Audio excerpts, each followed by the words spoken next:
и он летит, не обращая внимания, красный там свет, синий, желтый, зеленый или белый, он летит просто по этой полосе. Но запрета на минимальную скорость, будь то автомобиль, будь то моноколесо или велосипед, нету. Я могу двигаться по дороге общего пользования на автомобиле хоть 10, хоть 20 км в час. Бабулечка, которая двигается со скоростью 2 км в час прямо, может через полсекунды уже быть перед вами, сделав шаг вправо, влево, вперед-назад. И сколько бы соли в закромах у коммунальщиков не было, всегда тротуар будет очищен хуже, чем проезжая часть. Друзья, всем привет, на связи. Обсуждаем моноколесную тему, самокатную, электросамокатную, да и в принципе всего, что касается легкого персонального транспорта. Киев, Украина, середина декабря, и за окном что-то такое похожее на тающий снег, и то ли 0 градусов, ну короче, если прислушаться, то где-то что-то капает. Поэтому есть немного времени записать новый видос. Сразу оговорюсь, что с моими мыслями вы можете быть согласны, можете быть не согласны, это как бы у каждого свое. И сегодня в голову мне пришла гениальная мысль, поражающая своей уникальностью. На дороге безопасней, чем на тротуаре. Я говорю в отношении легкого персонального транспорта, велосипедов, моноколес, электросамокатов, самокатов и всего остального. Давайте озвучу свои мысли, и если вы с ними не согласны, буду рад услышать фидбэк в комментах. Если согласны, точно так же рад буду услышать. Я думаю, что ни для кого не секрет, что зимой, да, если взять зиму, да, текущую, какие бы ни были крутые коммунальные службы, какие бы ни были совершенные снегочистительные машины, какие бы ни были быстрые, и сколько бы соли в закромах у коммунальщиков не было, всегда тротуар будет очищен хуже, чем проезжая часть. С чем это связано? Без понятия. Может быть, людей не хватает, может быть, машины разматывают даже просто так лежащий снег.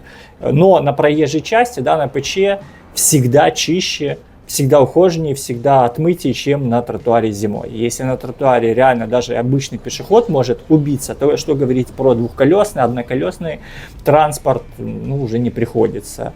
И вы знаете, если даже откинуть сезонность, да, взять вот просто круглогодичное перемещение, просто даже теплое время суток с идеальными условиями, без каких-то дождя, без ветра, то все равно присутствие легкого персонального транспорта, на мой взгляд, на дороге, в отсутствии, допустим, велополосы, хотя они тоже отдельная история, велополосы, велодорожки, присутствие на ПЧ, на мой взгляд, безопаснее, чем присутствие на тротуаре. И вы знаете, дело даже не в скорости.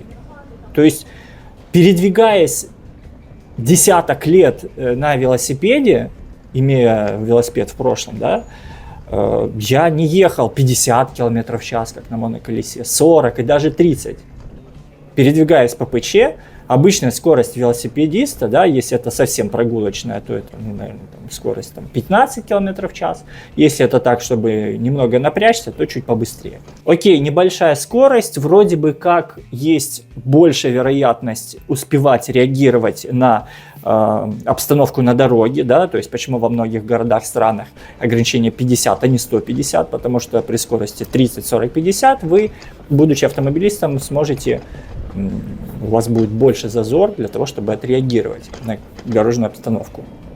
Откинем условности, откинем, что 90% велосипедистов, которые по правилам ПДД перемещаются, обязаны перемещаться по ПЧ, а не по тротуару. И если говорить про меня, то, будучи велосипедистом, будучи моноколесником, мне на ПЧ намного комфортней, чем на тротуаре. То есть, выбирая, как добраться из пункта А в пункт Б, в 80% случаях я, наверное, вылезу на ПЧ и буду двигаться там. По двум причинам. А. Скорость. Постоянно поддерживаемая скорость, даже если она 30, даже если она 40, на тротуаре вы ее не сможете постоянно поддерживать. Б. Всякие понижайки, всякие бровки, всякие неровности тротуара. В. Люди, дети, собаки и все остальное, что можно встретить на тротуаре.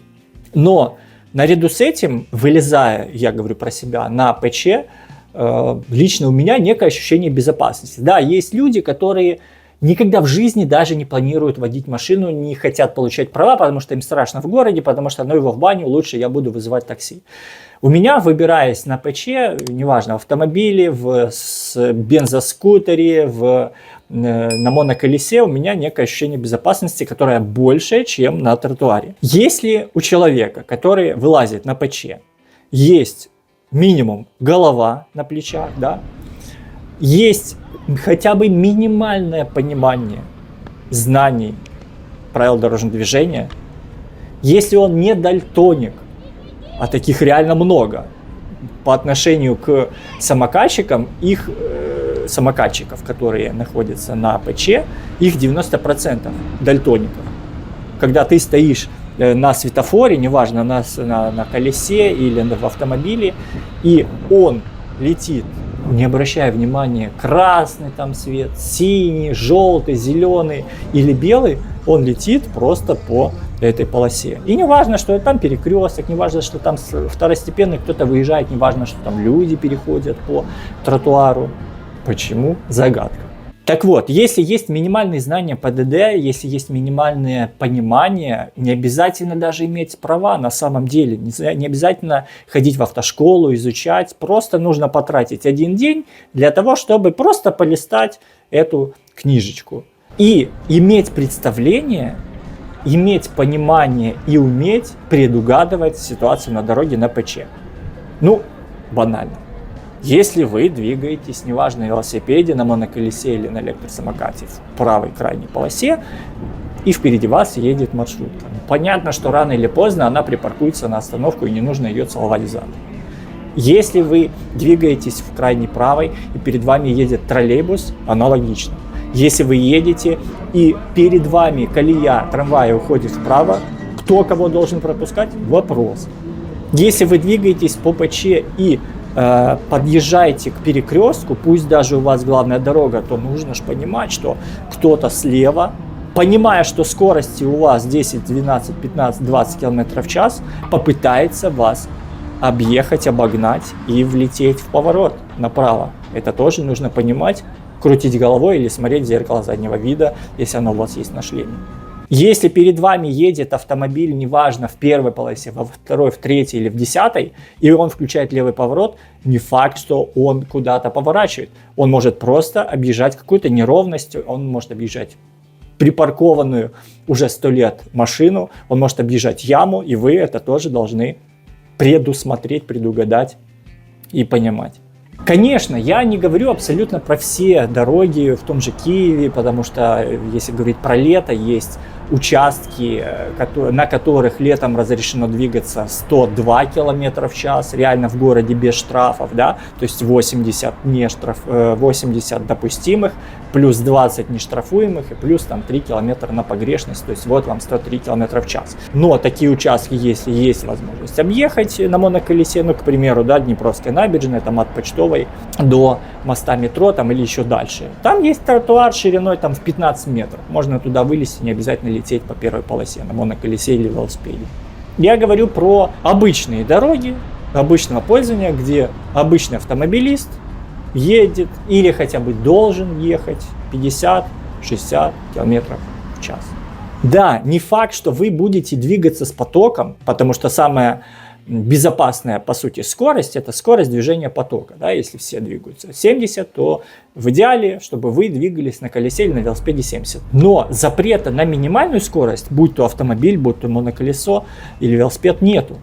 Я могу двигаться по дороге общего пользования на автомобиле хоть 10, хоть 20 км в час. Если я комбайн, если я трактор, если я просто обычный автомобиль, и мне просто захотелось ехать и наслаждаться пейзажами вокруг. Я могу ехать хоть 10 км в час.